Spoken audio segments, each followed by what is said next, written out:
মিডিয়াগুলো প্রচার করতেছিল যে প্রেমিকের হাত ধরে পালাই গেছে। মানে 11 বছরের বাচ্চার আবার প্রেমিকও থাকে। 11 বছরের সুবা নামক যে মেয়েটা তার মাকে হাসপাতালে রেখে অন্য ছেলের হাত ধরে ষষ্ঠ শ্রেণীর মেয়ে পালিয়ে যায়, তখন বলাই যায় আমাদের এই সমাজটা এখন মানে একটা বিপর্যয় ভঙ্গুর, অশ্লীলতায় ঘেরা, ব্যয়াপনায় ঘেরা এমন একটা পরিস্থিতিতে আমরা আমাদের এই জেনারেশন বড় হইতেছে।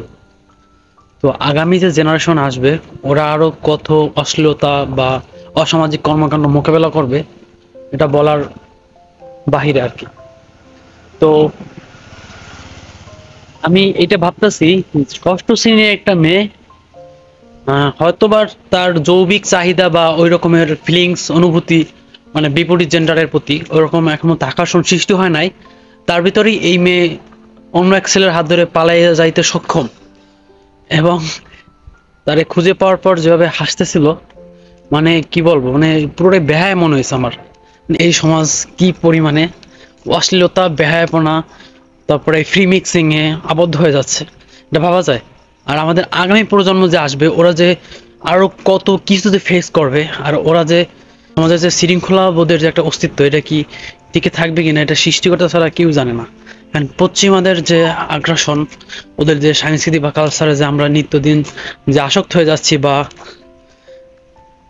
আমাদের জেনারেশন যেগুলোতে আসক্ত হয়ে যাচ্ছে, এটা আমাদের বাঙালি সংস্কৃতিরও জন্য একটা হুমকি স্বরূপ।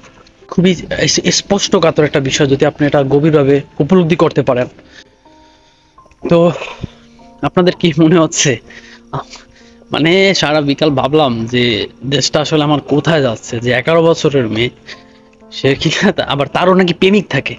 11 বছরের বাচ্চা কিভাবে প্রেমিক থাকে? আর এটা প্রেমের কি, এরা প্রেমের কি বুঝে রে ভাই? এটা আমি বুঝি না। কাছে সবচেয়ে বেশি হাস্যকর লাগে যে আমাদের মিডিয়াগুলো প্রচার করতেছিল যে প্রেমিকের হাত ধরে পালাই গেছে। মানে 11 বছরের বাচ্চার আবার প্রেমিকও থাকে। মানে এটাই আমার মানে বোধগম্য মানে হইতেছে না যে প্রেমিক মানে কি 11 বছরের বাচ্চার প্রেমিক, মানে পুরোটা আমার কাছে অদ্ভুত একটা বিষয়।